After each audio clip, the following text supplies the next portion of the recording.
بسم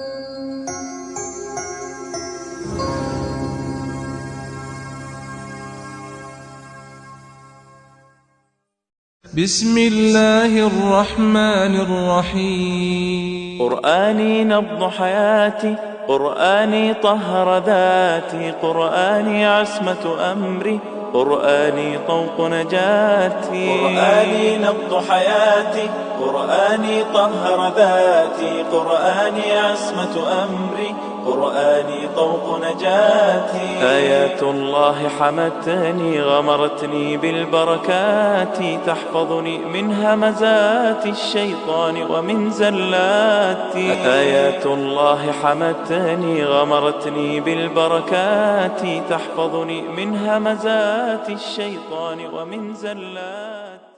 أعوذ بالله من الشيطان الرجيم. بسم الله الرحمن الرحيم. الحمد لله رب العالمين، بارئ الخلائق أجمعين، باعث الأنبياء والمرسلين، wassalatu wassalamu ala asyrafil anbiya'i wal mursalin, habibi ilahil alamin, abil qasim Muhammad. Allahumma shalli ala Muhammad wa ali Muhammad. Allahumma shalli ala Muhammad wa ali Muhammad. Allahumma shalli ala Muhammad wa ala alihi thayyibin at-tahirin wa ashabil mayamin al-muntajabin. Assalamualaikum warahmatullahi wabarakatuh.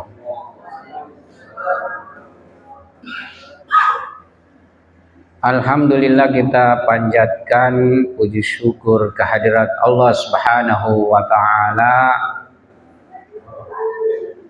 bahwa kita diberi usia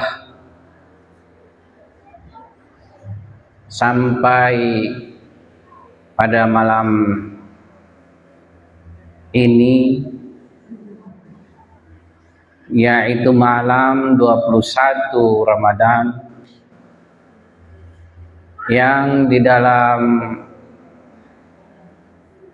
literatur riwayat A'immah Ma'sumin alaihimussalam merupakan salah satu daripada kemungkinan Lailatul Qadar, malam Qadar, malam wilayah.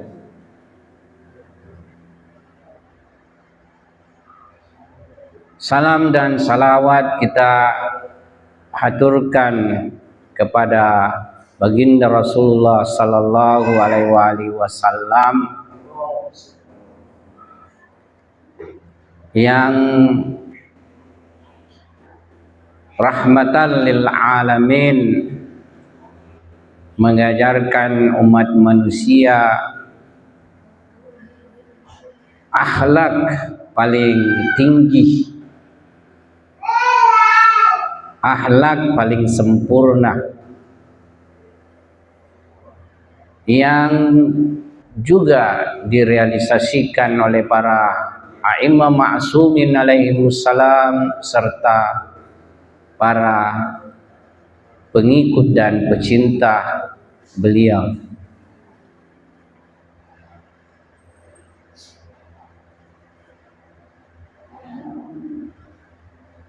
Manusia di dalam perjalanan sejarahnya penuh dengan pertikaian dan perselisihan satu dengan yang lain. Ini kalau kita tinjau tidak lain dikarenakan pada manusia di samping diberikan potensi ketakwaan, juga diberikan potensi keburukan dan kejahatan.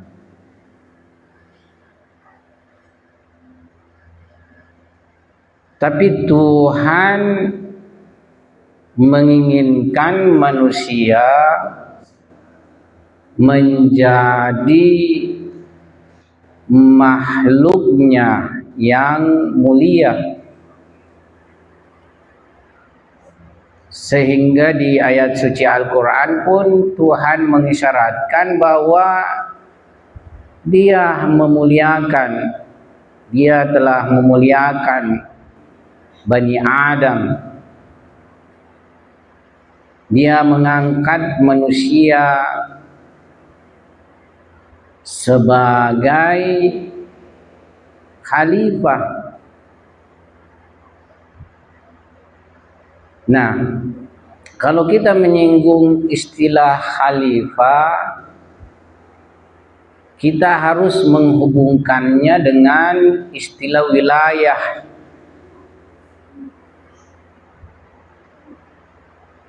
Wilayah batin dari kenabian, wilayah batin dari imamah dan khalifah.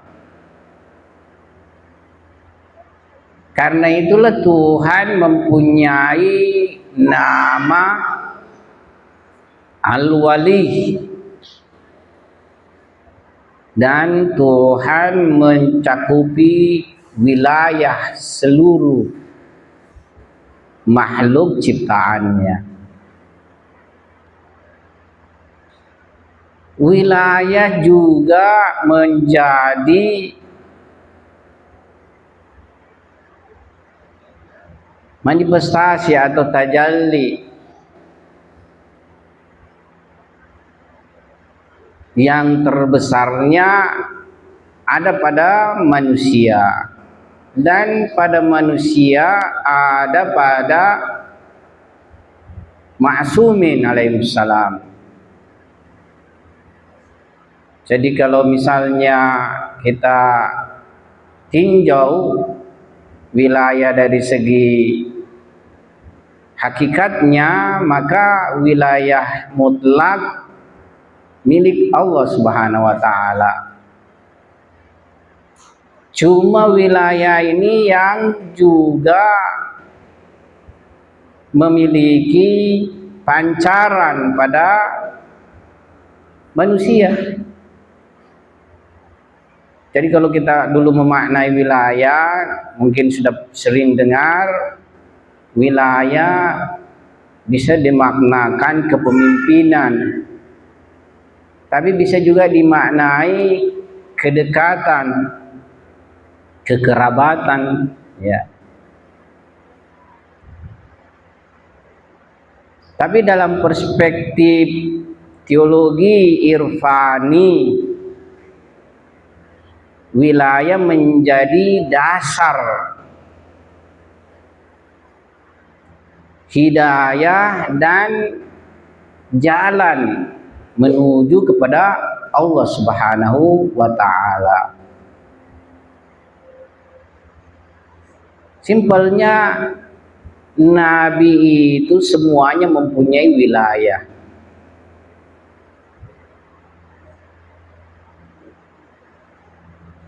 Yang sekarang pun karena di setiap zaman dan periode harus ada wali, maka sekarang juga ada wilayah ya yang menjadi representasi wilayah setiap zaman. Ayat suci Al-Quran kan menjelaskan tanazzalul malaikatu waruhu fiha, tanazzalul malaikatu waruhu fiha. Kalau tidak salah ayat 3 ya, surah Al-Qadr. Malaikat, para malaikat dan ruh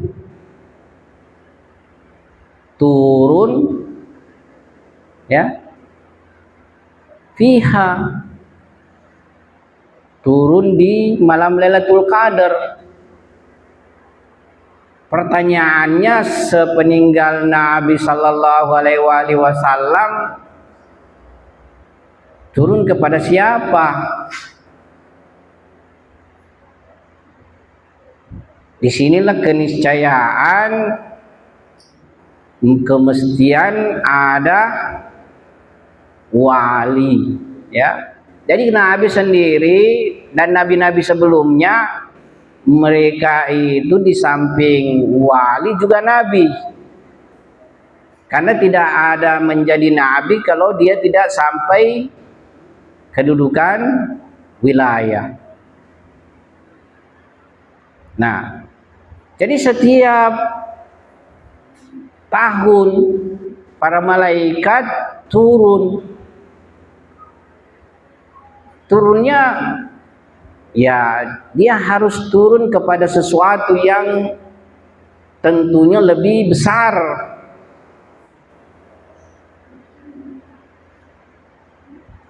Lebih besar dari malaikat. Maksudnya bukan besar secara fisik tentunya. Malaikat juga punya wilayah, tapi yang dia turun ini kepada yang lebih besar wilayahnya. Di dalam riwayat dijelaskan ya seperti itu, bahwa para malaikat itu turun kepada imam ya yang zaman itu. Jadi malaikat turun kepada imam zaman pada zaman tersebut. Para anbiya ilahi sebelumnya mereka juga pada hakikatnya imam ya. Nabi Ibrahim imam, Nabi Daud imam, Nabi Islam Muhammad sallallahu alaihi wasallam adalah imam sekaligus nabi, rasul dan wali. Ya, seperti itu. Nabi berakhir. Kenapa nabi berakhir? Nabi bukan nama Tuhan. Jadi tajalli kenabian ketika ia sudah sampai pada kesempurnaannya, maka ia pun mengalami keberakhiran. Tapi wilayah tidak seperti demikian. Di dalam sebuah riwayat, Imam Ja'far Shadiq alaihissalam berkata, "Bunyal Islam ala khamsin, ala salati waz zakati wal haji was saumi wal wilayah, walam yud'a bi syai'in kama nudiya bil wilayah." Islam itu dibangun atas 5 perkara: salat, zakat, haji, puasa, dan wilayah. Dan tidak ada yang diseru sesuatu sebagaimana diserunya wilayah. Kenapa demikian? Karena wilayah ini yang mengarahkan ibadah.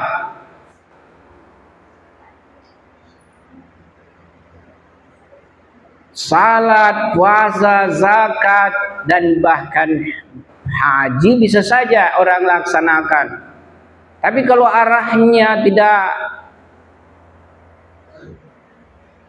sesuai dengan arah yang benar, bisa sia-sia.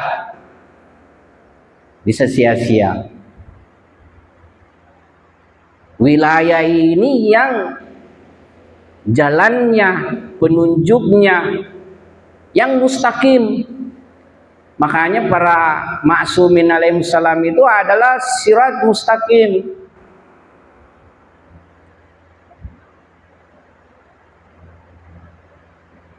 Demikian pentingnya wilayah.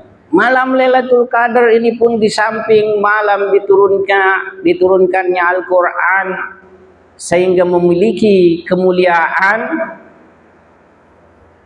tapi saya pikir yang menjadi sangat penting kenapa amaliyah malam ini lebih baik daripada 1000 bulan,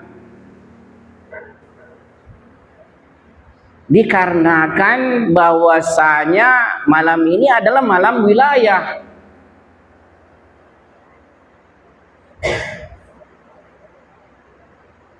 Ya. Jadi kenapa malam Qadar ini sedemikian memiliki nilai yang sangat tinggi, sehingga siapa yang mendapati malam Qadar maka ia punya amalia lebih daripada 1000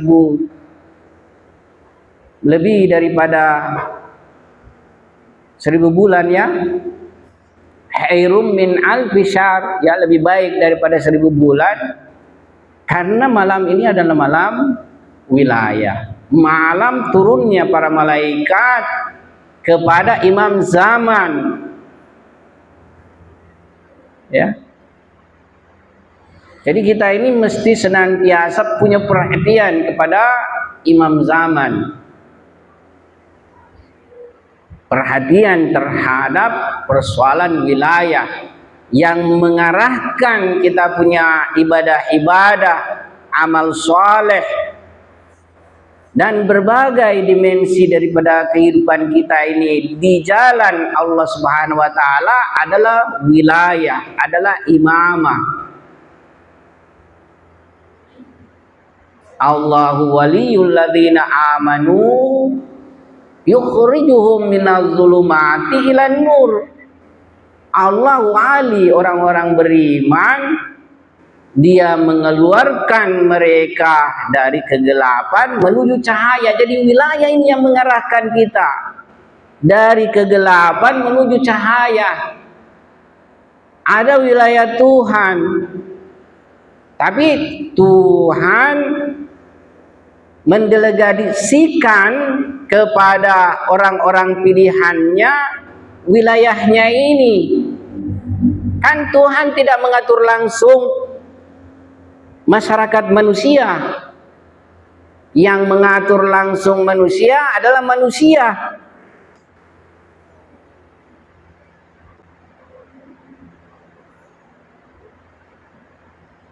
Makanya perspektif wilayah harus senantiasa hadir, atau imam harus senantiasa hadir.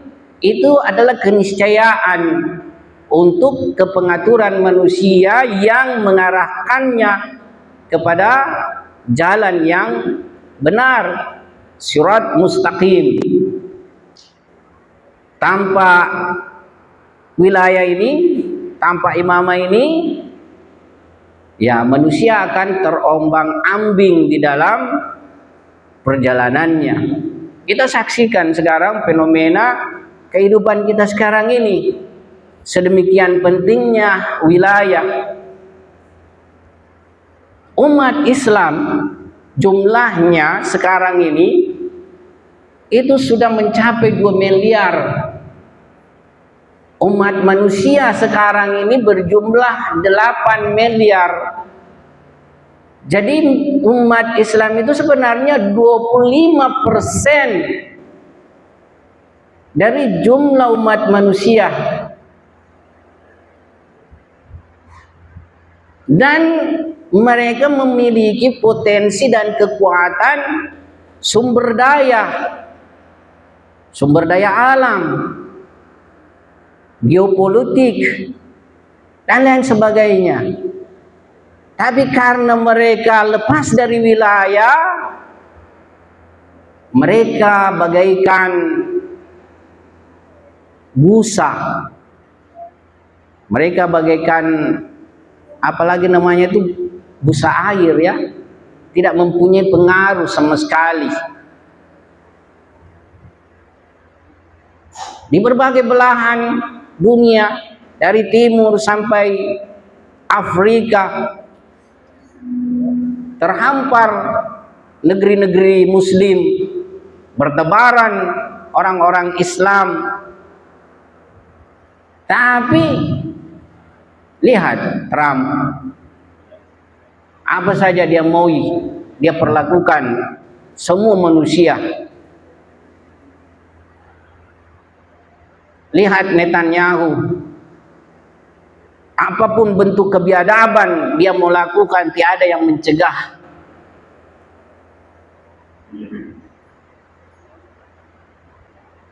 Jadi yang mengarahkan ya, yang benar, arah yang benar adalah wilayah.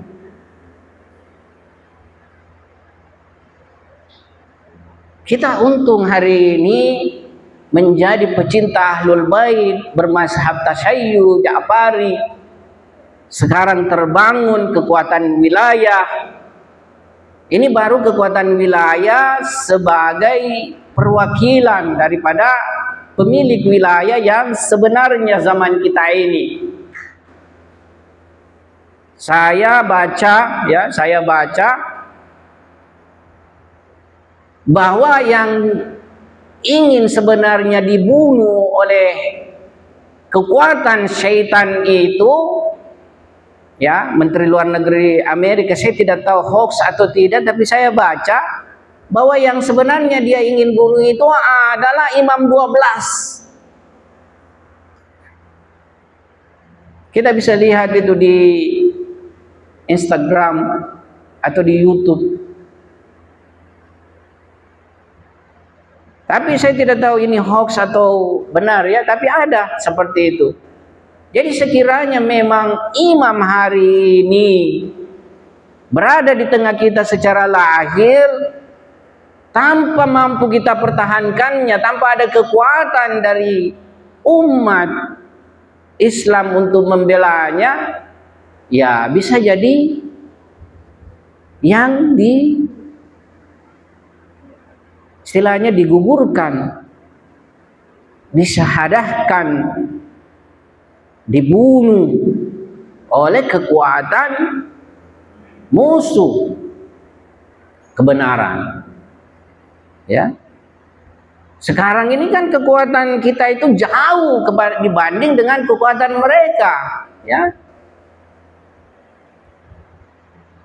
Kalau saya punya tesis, maksud saya, tinjauan saya akhir zaman, bukan seperti kondisi sekarang ini kemunculan Imam Mahdi.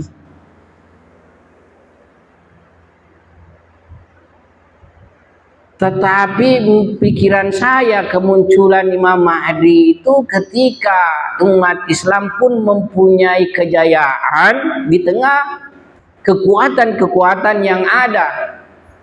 Kita bisa lihat sampelnya sekarang Iran. Tapi Iran ini kan belum punya kekuatan seperti nuklir, seperti yang bisa mengantisipasi senjata nuklir. Ya, kalau Amerika misalnya nuklir Iran tidak bisa lagi bagaimana? Belum ada penangkal nuklir. Sementara Iran tidak, ya, menurut fatwa imam sebelumnya, yakni Imam Khomeini dan Imam Ali Khamenei, Syahid Imam Ali Khamenei, Iran tidak membuat senjata nuklir. Tapi kita tidak tahu sekarang ya, imam yang sekarang, rahbar yang sekarang, kita tidak tahu. Ya.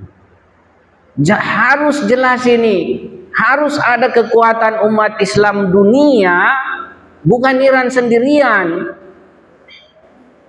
Di jalan wilayah yang bisa berhadapan dengan kekuatan arogansi dan syetani dunia, barulah ketika itu Imam Mahdi akan muncul. Makanya menurut pikiran saya, anak kita yang sekarang ini pun yang akan berusia mungkin 70 tahun ke depan itu belum melihat kemunculan Imam Zaman. Apalagi kita ini yang sudah hampir mati juga karena usia, ya toh? Jadi saya antitesa daripada teori kemunculan Imam Zaman sekarang ini. Saya menafsirkan pernyataan daripada seorang arif besar bahwa ada seorang tua yang sudah berusia 60 tahun, ketika beliau ditanya apakah dia akan melihat Imam Zaman, beliau mengatakan, iya, yang tua sampai 60 tahun ini pun akan melihat Imam Zaman, kehadirannya. Saya menafsirkan boleh jadi maksudnya wakilnya Imam Zaman ini sekarang yang kita lihat. Orang yang bersih, orang yang di dalam perjalanan hidupnya penuh dengan ibadah, kehambaan kepada Allah Subhanahu wa taala, akan menjelma menjadi wali. Tapi bukan wali maksumin alaihissalam. Dia wali pada levelnya yang lebih di bawah daripada wilayah imam. Apakah itu bentuknya batin ataukah bentuknya lahir? Ya, sekarang ini yang kita sebut sebagai rahbar atau pemimpin atau imam, kadang diberi imam, itu sebenarnya adalah representasi wilayah lahir yang karena imam tidak hadir, seperti itu. Tapi kita lihatlah bagaimana di bawah kepemimpinan wilayah, ya, bukan maksudnya wilayah seperti imam punya, Syahid Ali Khamenei, Iran benar-benar dibangun sebagai sebuah kekuatan yang sudah mampu menghadapi sekarang ini arogansi dunia. Bagaimana itu para anak-anak muda, generasi muda Iran terarahkan berpendidikan, berilmu, baik dalam berbagai bidang kedokteran, fisika, nuklir, dan yang lainnya, baik itu laki-laki maupun perempuan. Sehingga yang sekarang itu juga terlibat di dalam pembuatan rudal-rudal Iran itu adalah para teknisi-teknisi perempuan. Banyak sekali mereka itu, dan itu sarjana-sarjana semua. Mereka sibuk, mereka yang membuat itu rudal-rudal, membuat drone-drone Iran, terlibat dalam pembuatannya. Ini karena terarahkan oleh jalan wilayah. Semua energi mereka ini terarahkan untuk kepentingan kebenaran, karena sudah memiliki pegangan wilayah. Kita semua juga sebenarnya adalah orang-orang yang berada pada lingkupan wilayah. Ya. Hari ini perintah wilayah adalah jihad. Perintah hari ini wilayah adalah jihad. Maroji taklid kita memerintahkan jihad, ada yang memerintahkan jihad aini, ada jihad kifayah. Ayatollah Makarim, Ayatollah Nuri Hamadani, Ayatollah Jawadi Amuli, dan yang lainnya yang saya tidak tahu. Ini mereka yang memerintahkan jihad aini. Artinya person-person kita ini jihad. Ayatollah Sistani memandang jihad hari ini jihad kifai, yakni karena sudah ada yang melakukan jihad, yang lainnya masih dulu belum, atau sudah istilahnya tergantikan, sudah tercover ya bahasanya.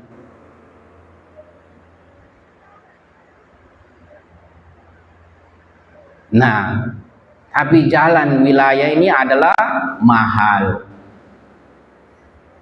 Jalan kebenaran ini adalah mahal. Makanya semua a'immah ma'sumin kita yang sebelumnya, yang 11 a'immah alaihimussalam, karena mereka adalah tonggak wilayah sekaligus jalan wilayah menuju Tuhan, mereka semua meneguk syahadah. Amirul Muminin Ali alaihissalam,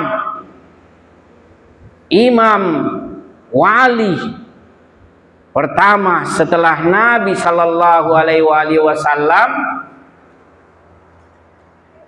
harus meneguk syahadah lewat tebasan pedang Abdurrahman bin Muljam. Imam Ali memahami fenomena atau peristiwa yang akan menimpanya kesyahidan, karena beliau memang menginginkan kesyahidan.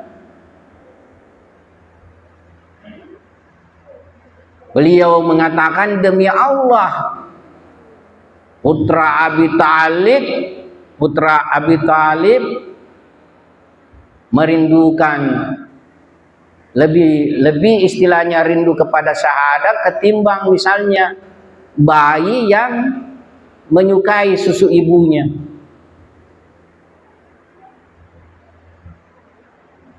Jadi seseorang yang berada pada medan wilayah harus menyediakan dirinya menjadi syahid, menjadi syuhada. Jalan wilayah spiritual membunuh egonya untuk menjadi syahadah, menjadi syahid, menyaksikan ilahiyah, fenomena malakuti ilahiyah. Syahadah irfani, yakni mati sebelum mati, mutu qabla an tamut. Matilah kamu sebelum kamu mati secara jasadiah, yakni ruhani. Kita ini yang tidak ada di medan untuk meneguk syahadah, ya minimal syahadah mematikan ego, mematikan anania diri, mematikan kepentingan diri. Karena inilah yang memunculkan arogan dunia sebenarnya. Fir'aun dunia itu semuanya karena mementingkan egonya, membesarkan egonya, aku-akunya itu semua. Trump seperti sekarang ini, Fir'aun menurut pikiran saya lebih besar dari seluruh Fir'aun di dalam sejarah yang telah berlalu ini. Semua Fir'aun.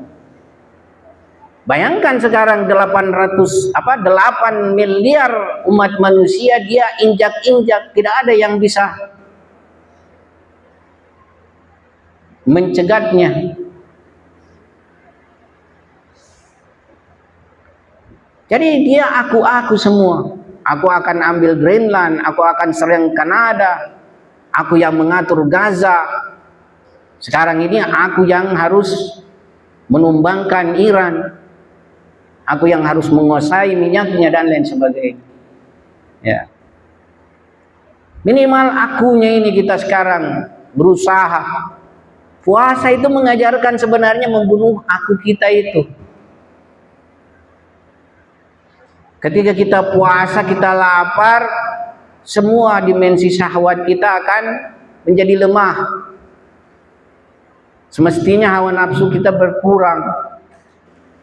Makanya kalau kita itu puasa di bulan suci Ramadan ini, di mana setan itu diikat oleh malaikat, diikat oleh Tuhan, dipenjara untuk tidak merayu manusia berbuat dosa. Kalau manusia berbuat dosa, hakikatnya dia setan sebenarnya. Setan yang lain tidak ada mempengaruhinya, tapi dia sendiri yang berbuat maksiat. Ya. Jadi kalau dia berbuat maksiat ketika itu, dialah sebenarnya setan saat itu juga.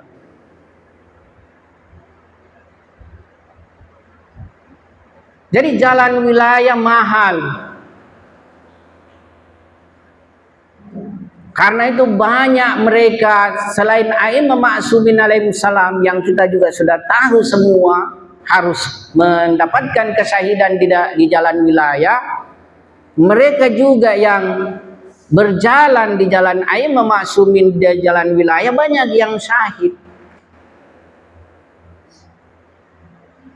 Banyak yang mati syahid karena wilayah adalah pengorbanan, jalan pengorbanan. Sebagaimana Imam Husain alaihissalam mengorbankan dirinya dan keluarganya serta apa saja dimilikinya di jalan wilayah, di jalan Islam. Bunyal Islam ala khamsin tadi itu, walam yud'a bisyai'in kama nudiya bil wilayah. Sedemikian pentingnya wilayah.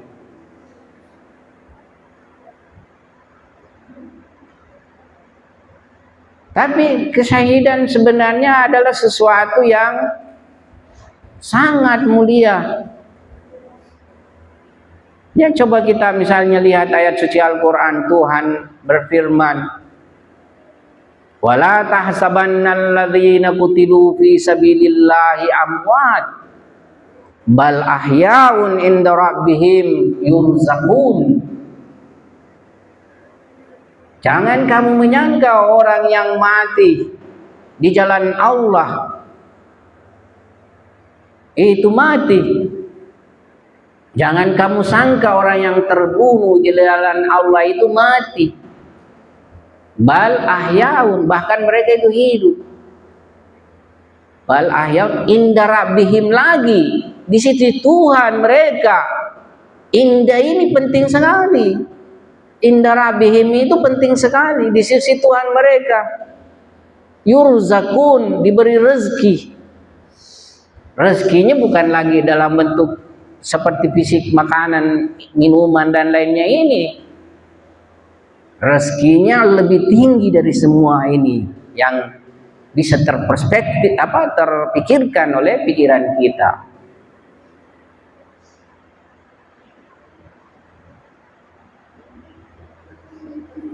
Ya, jadi sangat penting wilayah. Cuma wilayah membutuhkan pengorbanan. Ya. Kita tidak bisa berlisan bahwa saya berada di dalam jalan wilayah tapi tidak tercermin di dalam perbuatan. Harus berkorban. Sangat penting itu. Ya, pengorbanan. Orang kapitalis, orang sosialis, atau apa saja maktabnya selain Islam, mereka berani berkorban. Padahal mereka tidak berada pada suatu arah yang benar, arah wilayah. Mengapa mereka berani berkorban?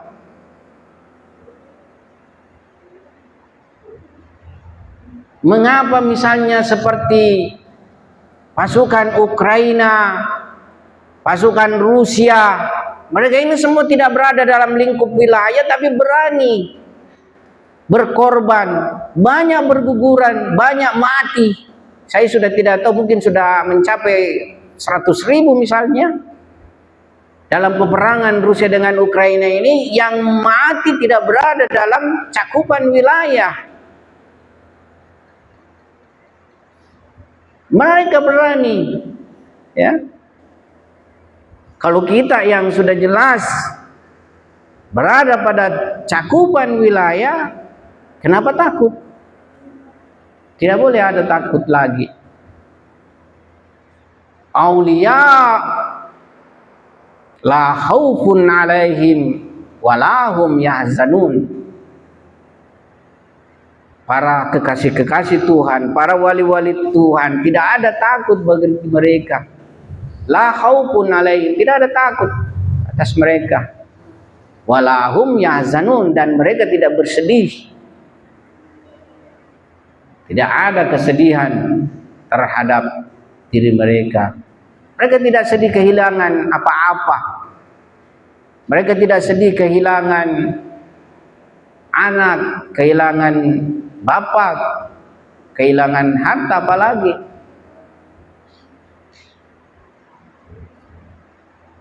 Nah, ini yang mesti kita tumbuhkan di dalam diri kita dan masyarakat kita. Jadi menurut pikiran saya, insya Allah Iran ini akan keluar sebagai pemenang dalam peperangan, tapi belum terjadi kehancuran. Kalau tesis yang lain itu sekarang ini akan mengarah kepada perang dunia ketiga dan akan terjadi kehancuran akhir zaman sudah. Seperti itu gambarannya. Profesor Juan kalau tidak salah itu dari orang Cina yang analisisnya cukup bagus, ya. Dia memandang sekarang ini adalah perang rohani sebenarnya antara kekuatan rohani Zionis dengan rohani Syiah ini, ya. Ma'nawiyah. Jadi menurut pikiran saya, setelah Iran menang ini, Iran akan mengembangkan pengetahuan dan teknologi, kemudian akan tersebarlah pengetahuan dan teknologi ini di dunia Islam. Dunia Islam yang tadinya ini ogah dan enggan melihat Iran, akan melihat Iran dan akan menjadi partner dan mitra Iran di dalam membangun peradaban Islam. Ketika peradaban Islam sudah tumbuh besar di antara peradaban-peradaban besar lainnya, ada peradaban Cina, ada peradaban Rusia, ada peradaban Amerika, ada peradaban yang lainnya yang kita tidak ketahui ini semuanya apakah berpihak pada kebenaran atau tidak, ya.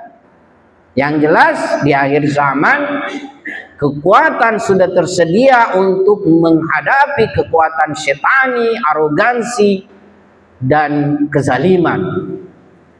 Itu pandangan saya. Tapi ini cuma pandangan saja. Saya yakin bahwa ilmu akan juga berada di tangan kaum muslimin.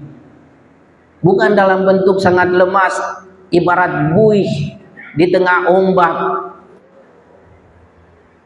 Turki, Mesir, Indonesia, tidak ada yang berani kan menghadapi Amerika. Tidak ada yang berani mengangkat kepala di hadapan Bush, di hadapan Trump. Ya. Jadi seperti itu. Ya. Jadi malam ini adalah malam wilayah. Malam akan ditetapkan takdir 1 tahun berikutnya. Takdir itu ada yang bersifat tetap dan ada yang bersifat berubah. Yamhullahu ma yasha wa yuthbit wa indahu ummul kitab. Allah menghapus apa yang Dia kehendaki dan menetapkan apa yang Dia kehendaki, dan di sisinya Ummul Kitab. Jadi kita ini berada di tempat ini ingin mengubah sebenarnya takdir kita. Kenapa kita berada pada malam ini dalam kondisi doa, zikir, tilawah Quran, ma'rifat, ilmu dan lain sebagainya? Karena kita ingin mengubah takdir kita setahun ke depan. Kita ingin tahun depan itu takdir kita adalah dipenuhi dengan kebaikan. Kalau bisa tidak ada lagi keburukan, tidak ada durhaka kepada Tuhan, tidak ada maksiat kepada Tuhan, tidak ada dosa dilakukan terhadap sesama manusia, tidak ada pelanggaran hak dan lain sebagainya. Ini kita ingin mengubah takdir kita, takdir individu kita. Tapi yang lebih penting yang ingin kita ubah adalah takdir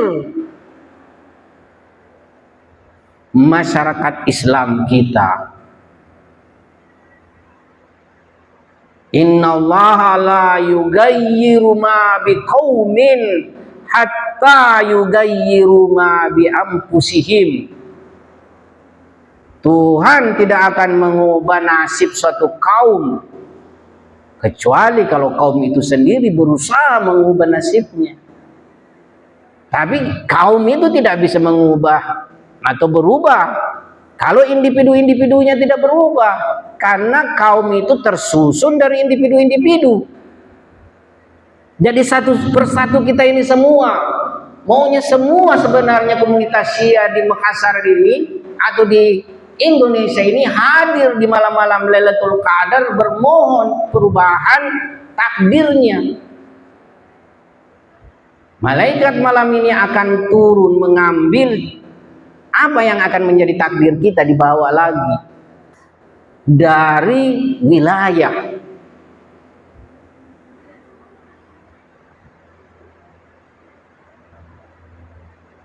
Jadi kita hadir, kita berbuat ibadah, kita ini karena ingin mengubah takdir kita.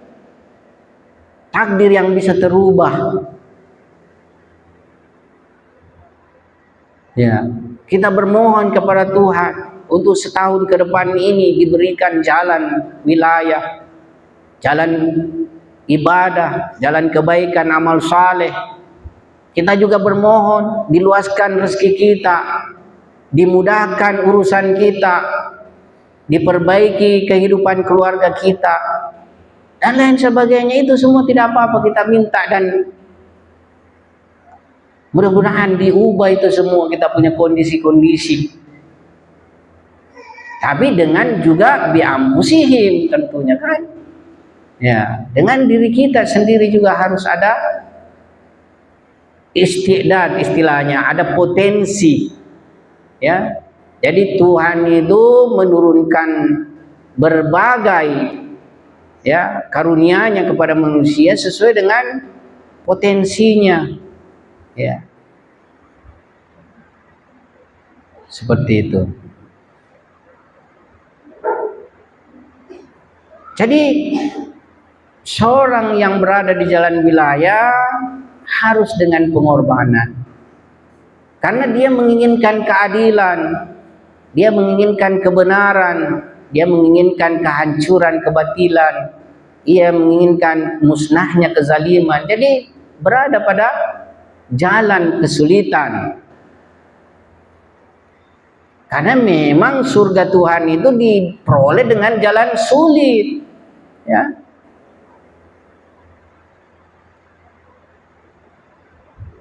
Jadi memang harus ditempuh dengan penuh kesulitan.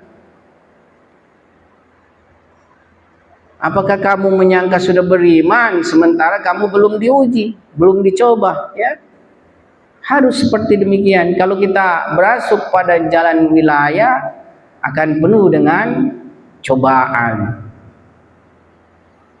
Makanya semua a'immah itu penuh dengan jalan kesulitan, penuh dengan kondisi yang susah, sulit. Ada imam setengah mungkin dari usianya di penjara. Ya. Imam Shadiq yang kita mungkin pikir itu dalam keadaan yang tidak sulit, penuh dengan kesulitan. Karena kesulitan itu bukan hanya sebatas kesulitan fisik, ya, kesulitan psikologi, kesulitan dimensi psikis itu juga adalah kesulitan.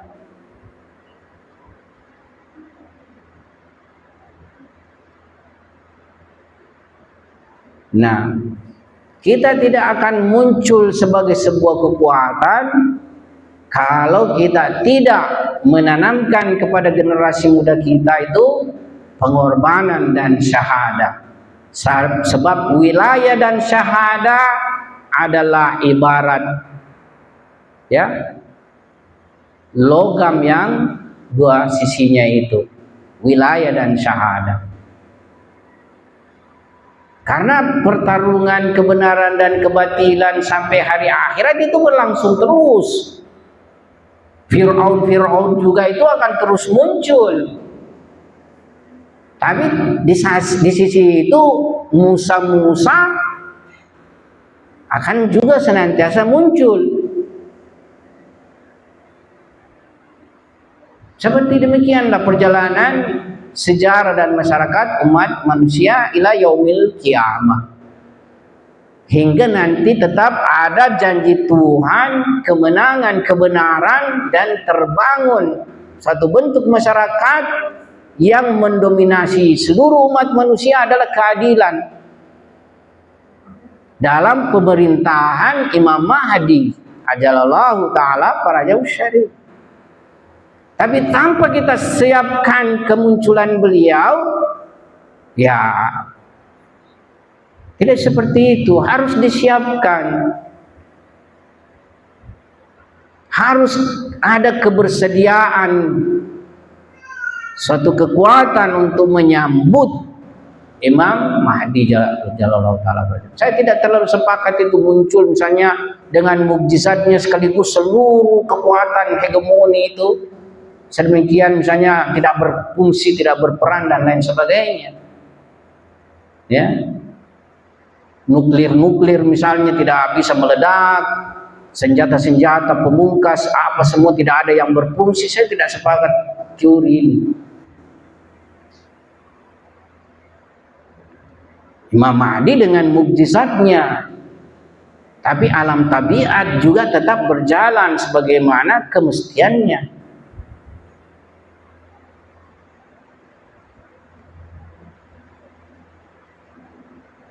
Jadi malam 21 ini adalah malam wilayah. Betapa wilayah teraniaya dalam sepanjang sejarah. Amirul Mukminin Ali alaihissalam sejak kecil berada di sisi Rasulullah sallallahu alaihi wasallam, mendapatkan didikan langsung. Beliau adalah pintu ilmu. Untuk menuju kota ilmu harus melalui pintu ilmu. Beliau pembela sejati Rasulullah sallallahu alaihi wasallam. Berbagai peristiwa beliau menampakkan pembelaannya dan berada di jalan wilayah Nabi. Berada di jalan wilayah, ya, Nabi ketika itu. Pemegang wilayah ketika itu adalah Nabi sallallahu alaihi wasallam. Amirul Mukminin tidak sedetik pun, tidak setitik pun, tidak sejengkal pun bergeser di jalan wilayah Nabi. Ketika Nabi hendak hijrah, ia menyediakan dirinya tidur di tempat Nabi. Ketika terjadi berbagai peperangan, dia menjadi tonggak kekuatan daripada kekuatan Nabi sallallahu alaihi wasallam. Beliau dengan kebenarannya, dengan keadilannya, teraniaya oleh umat sendiri. Ini yang kita khawatirkan. Imam Mahdi muncul teraniaya oleh umat Islam sendiri. Kan seperti itu. Iran itu hanya berpenduduk 90 juta. Coba bandingkan dengan 7 miliar lagi 910 juta orang. Kan belum ada apa-apanya kan? Kalau Iran cuma mau diandalkan untuk mendukung revolusi universal dan global Imam Mahdi, mesti muncul kekuatan-kekuatan lain. Apakah Indonesia tidak bisa membangun kekuatan? Bisa, tidak ada yang tidak bisa. Asalkan ada iradah. Tapi itu harus dibuktikan dengan kerja. Ya, malam syahada Imam Ali alaihissalam, Amirul Mukminin alaihissalam. Kita ketahui bahwa di malam 19 Amirul Mukminin berada di rumah putrinya Ummu Kulsum. Ketika buka puasa, Amirul Mukminin sangat sedikit menyantap makanan. Santapannya Amirul Mukminin roti kering dengan susu. Amirul Mukminin berkali-kali keluar menatap ke langit dan menyatakan bahwa inilah yang akan ia saksikan.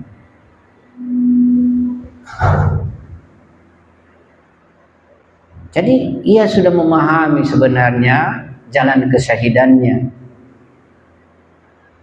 Putrinya mencegah untuk pergi ke masjid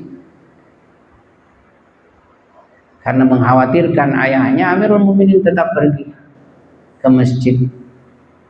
Ia menjumpai beberapa orang tidur, ia bangunkan mereka untuk salat, termasuk Abdurrahman bin Muljam yang ketika itu pura-pura tidur sambil menyembunyikan pedangnya.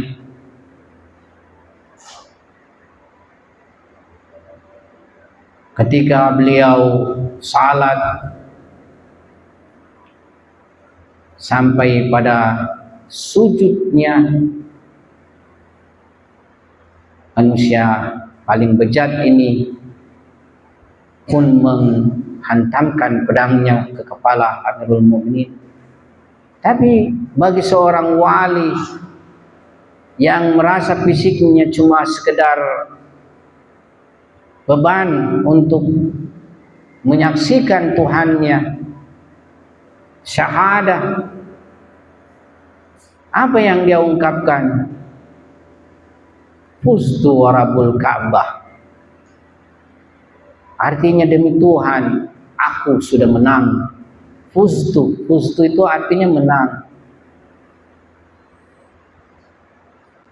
Ia sudah menang karena ia sudah menghadap kepada Allah Subhanahu wa taala.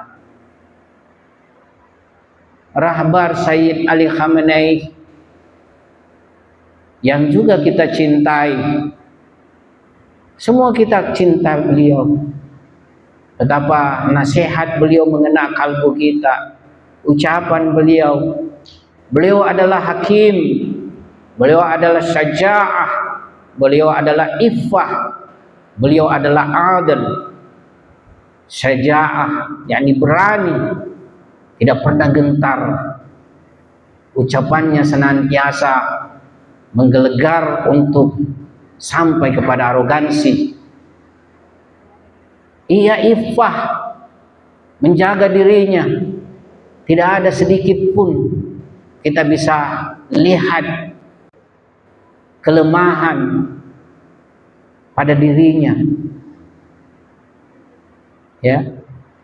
Dan itu dia alirkan kepada anak-anaknya. Rumahnya sangat sederhana, kehidupannya sangat sederhana. Tidak ada sedikit pun bahwa dia berniat memiliki keinginan punya kehidupan lebih luas atau lebih sedikit. Ya, bagaimana misalnya anak-anaknya, putra-putranya belum ada yang punya rumah, termasuk Rabar hari ini. Ayatollah Sayyid Mujtaba Khamenei, 4 putranya semua berkeluarga tapi tidak punya rumah milik sendiri. Iffah, menjaga diri dari godaan masalah harta, masalah apa yang lainnya. Syaja'ah, iffah, hakim, adil, dan ia pun mengikuti jalan wilayah yang penuh dengan pengorbanan.